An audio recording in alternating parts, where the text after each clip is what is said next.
If you've made it this far, you're officially part of our story. I'd love to know, where in the world are you watching from? Drop your city or country in the comments below so we can see how far this story has traveled.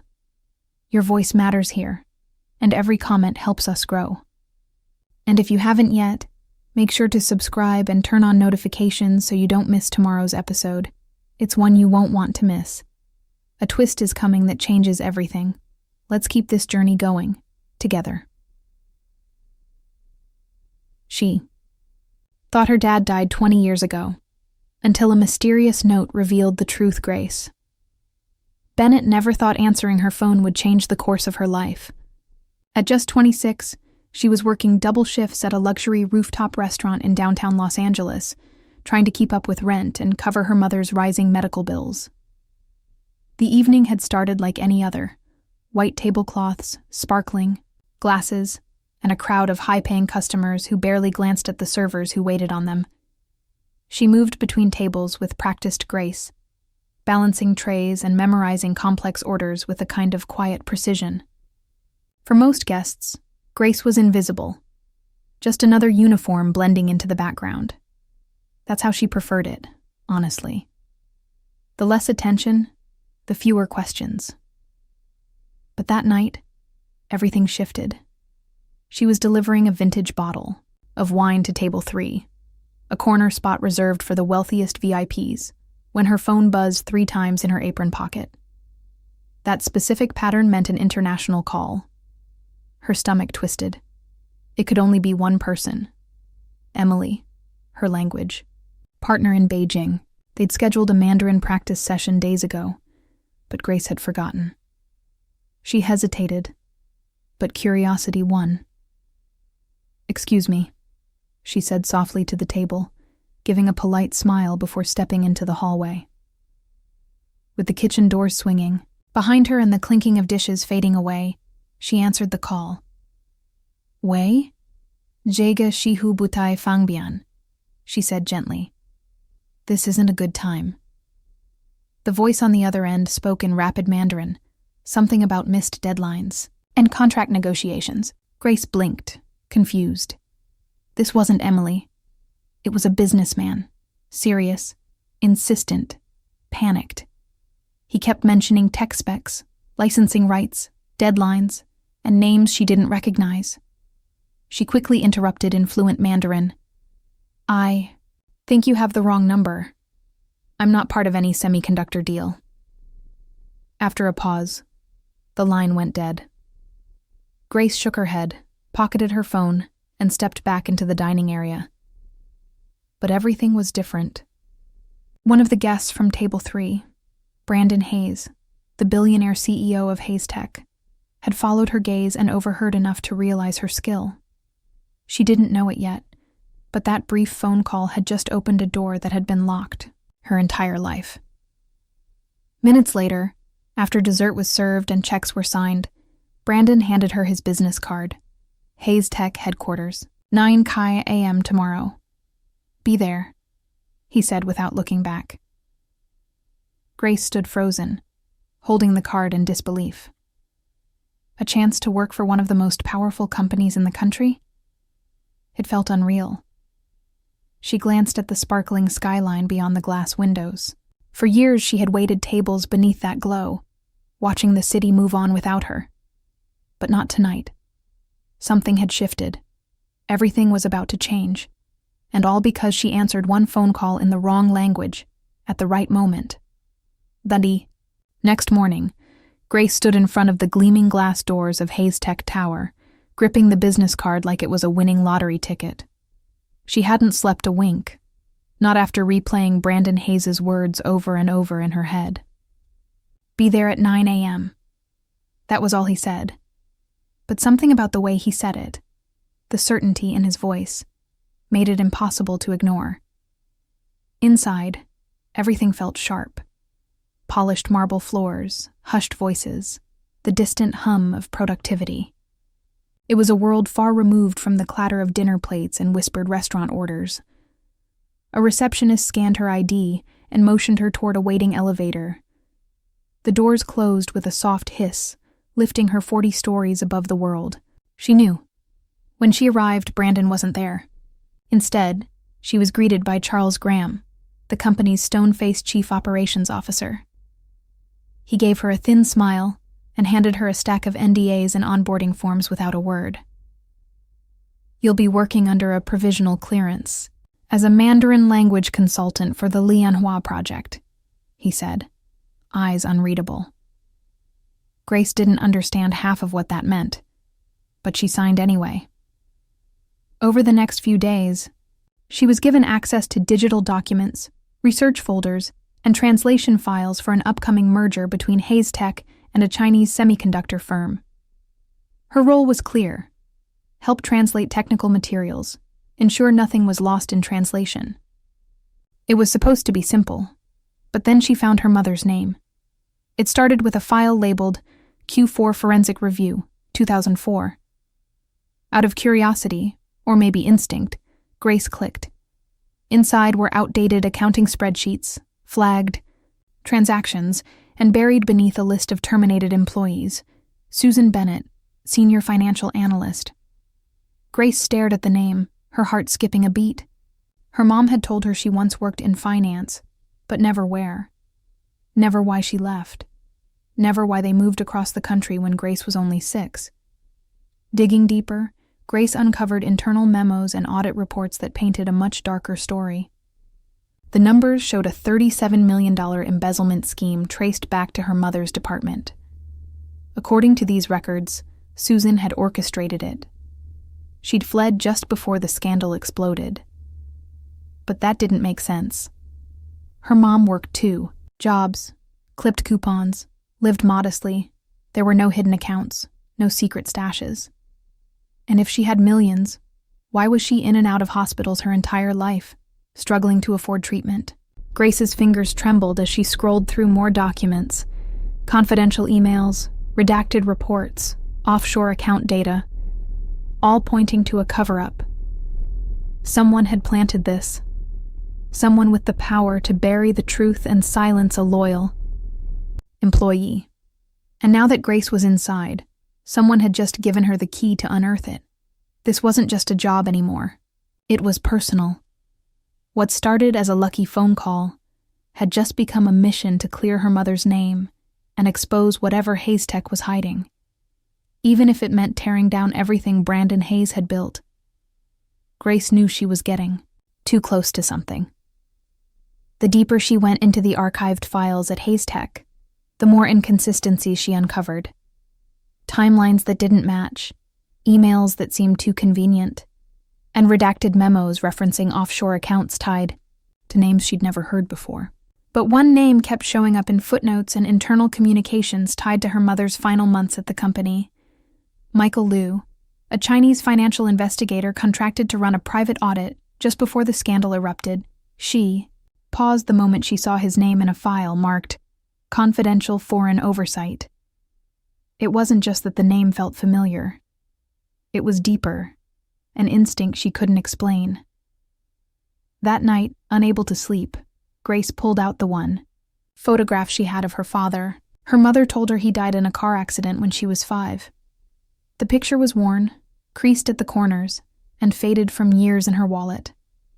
But something about the jawline, the eyes, it nagged at her.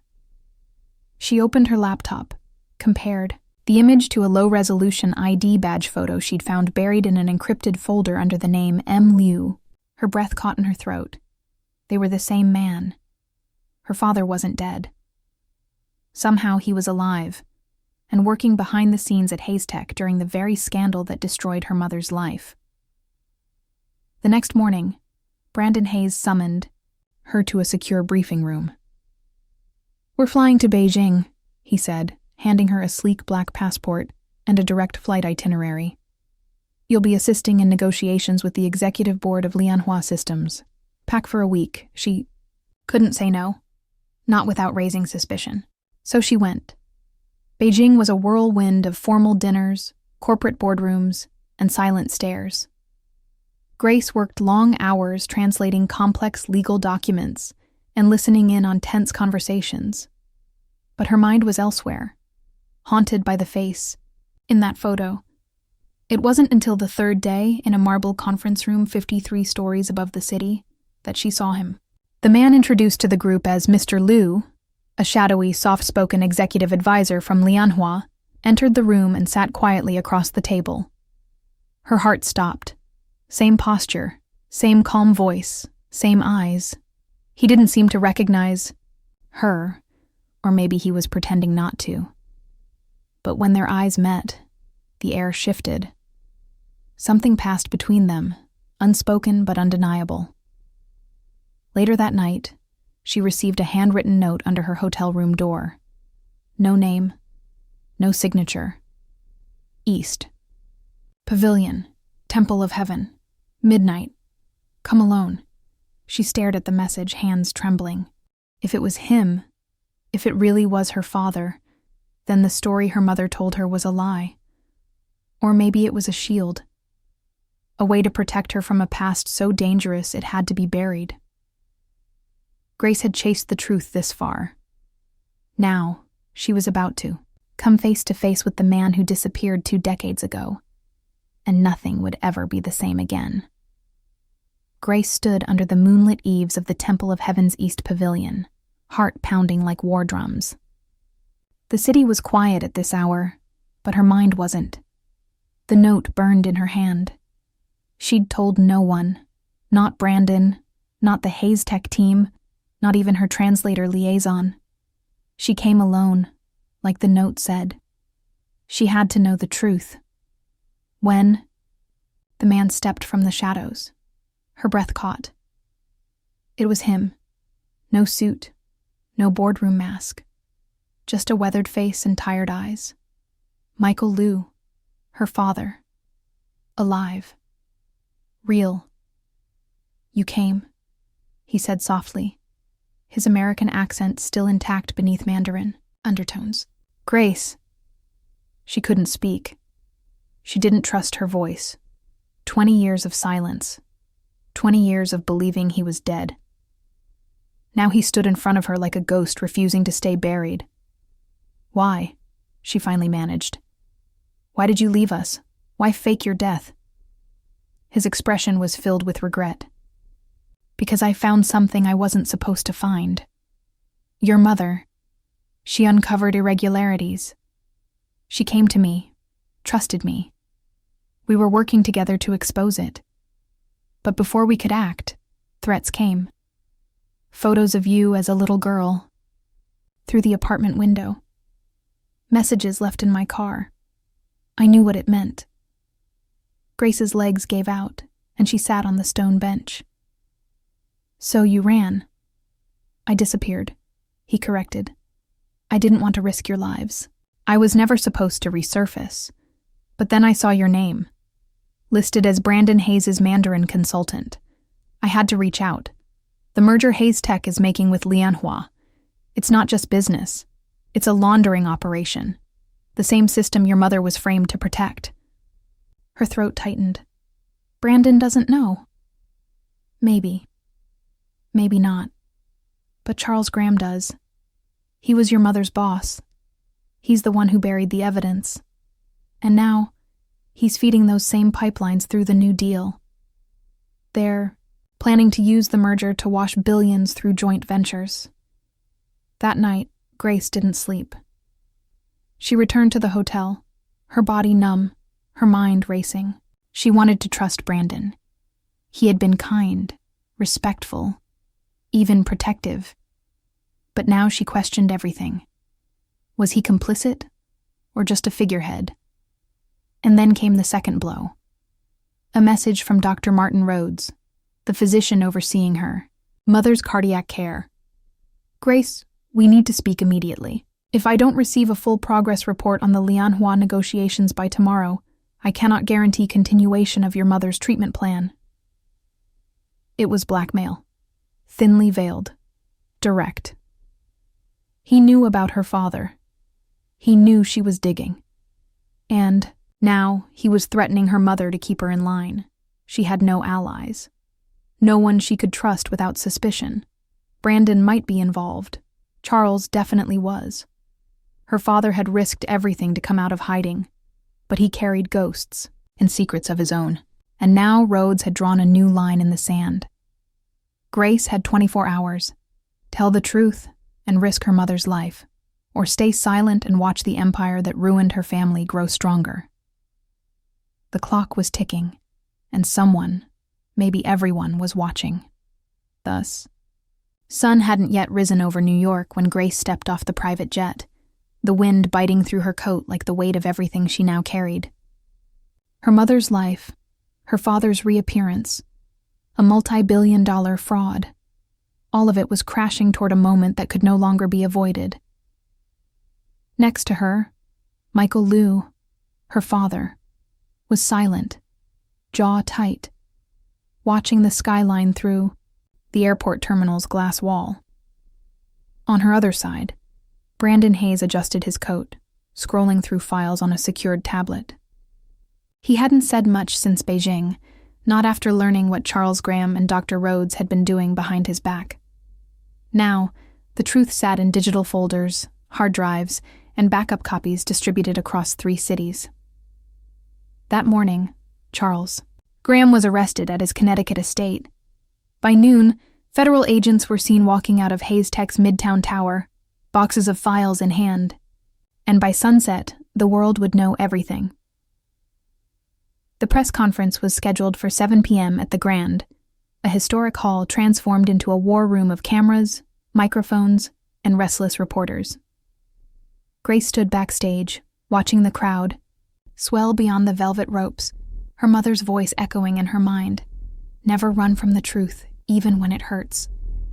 At 6:59, Brandon took the stage first. He looked tired, no tie, sleeves rolled. He cleared his throat and stared directly into the flashing lights. Today, Hayes Tech is making public what should have come to light 20 years ago. He detailed everything. The shell corporations, the embezzlement, the abuse of overseas partnerships for money laundering. He named names, including his own. Though I wasn't aware of all the mechanisms, he said. I benefited from a system built on fraud.